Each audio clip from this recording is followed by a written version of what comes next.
जय श्री गुरुवे नमः।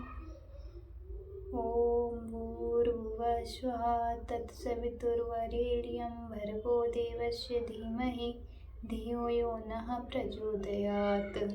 गायत्री साधना की सर्व सुलभ विधि भाग 2। अभी आपने सुना कि कैसे हम भगवान से जुड़कर अपने आप को शक्ति में बना सकते हैं। यह देवी अनुदान भौतिक धन संपत्ति विद्या बुद्धि प्रतिभा प्रगति आदि साधन जमा कर लेने की तुलना में कम नहीं अधिक ही लाभदायक सिद्ध होता है। मानवीय सत्ता में उसकी चेतना ही सब कुछ है। पंच तत्वों से बना काय कलेवत तो औजार उपकरण मात्र है। चेतना में ईश्वरी प्रखरता बढ़ने और बढ़ने लगे तो समझना चाहिए कि सच्ची चिरस्थायी एवं सर्वतोमुखी प्रगति का द्वार खुल गया। स्पष्ट है कि मनुष्य के ब्रह्मा जीवन में जैसे भी कुछ परिस्थिति दिखाई पड़ती है वह उसकी आंतरिक स्थिति का ही परिणाम है। यदि आंतरिक स्थिति की उत्कृष्टता का समावेश हो सके तो निश्चित रूप से ब्रह्मा जीवन समृद्ध एवं सुसंकृत होकर ही रहेगा। उपासना से ही इसी सच्ची प्रगति की भूमिका विनिर्मित होती है। उपासना का अर्थ है समीप बैठना। शक्तिशाली तत्वों के जितना ही निकट पहुँचते हैं उतना ही उसकी विशिष्टता का लाभ मिलता है।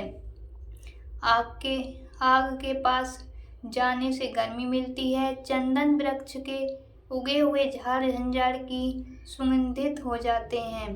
दुर्गंध अथवा सुगंध के जितने समीप पहुँचते हैं उतनी ही उनकी भली और बुरी अनुभूति हमें होती है।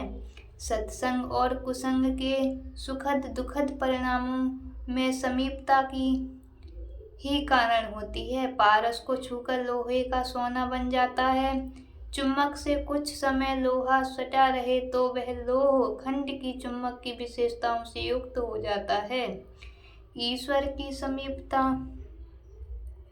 उपासना यदि इसी सिद्धांत को समझते हुए की गई है तो उसका प्रभाव भी ऐसा ही मंगलमय होना चाहिए। पेड़ का आश्रय पाकर बेल उतनी ही ऊपर चढ़ सकती है जितनी की वृक्ष की ऊंचाई होती है।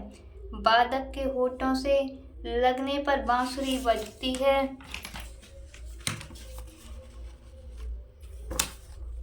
पतंग अपनी डोरी उड़ाने वाले के हाथ में सौंपकर आकाश में ऊंची उड़ने लगती है। कठपुतली के धागे जब बाजीगर की उंगलियों से बंध जाते हैं तो उन लकड़ी के टुकड़ों का मनोरम दिव्य कौशल देखते ही बनता है। उपासना से जीव और ईश्वर की ही निकटता बनती है।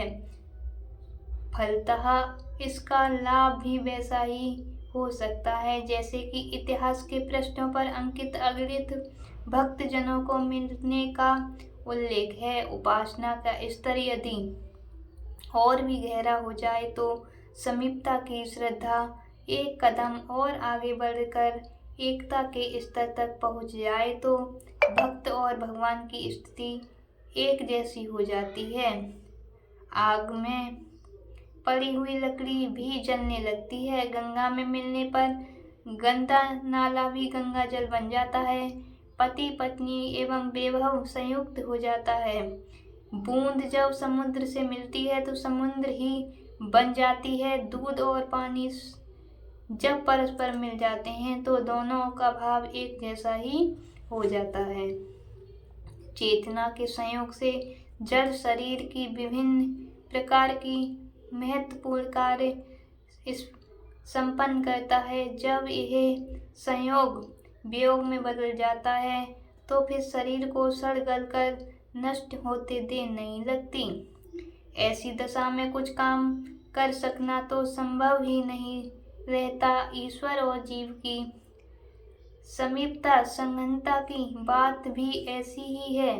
यह मानव प्रयोजन उपासना के माध्यम से ही सिद्ध होती है। व्यक्ति और समाज का वास्तविक हित साधन आवश्यकता को अलग कर देने से संभव न हो सकेगा। मात्र मान्यता तक सीमित रह जाए तो वह उथली रहेगी। गहराई और मजबूती रखनी हो तो उपासना द्वारा उसे निरंतर परिपुष्ट करना होगा। इसलिए प्रत्येक विज्ञान व्यक्ति को निजी जीवन क्रम में उपासना की प्रक्रिया सम्मिलित रखनी चाहिए और उसे अपने अपने परिवार में आरोपित करने के साथ साथ सामाजिक प्रचलन के रूप में अधिकाधिक व्यापक बनाने का प्रयत्न करना चाहिए। जय श्री गुरुवे नमः।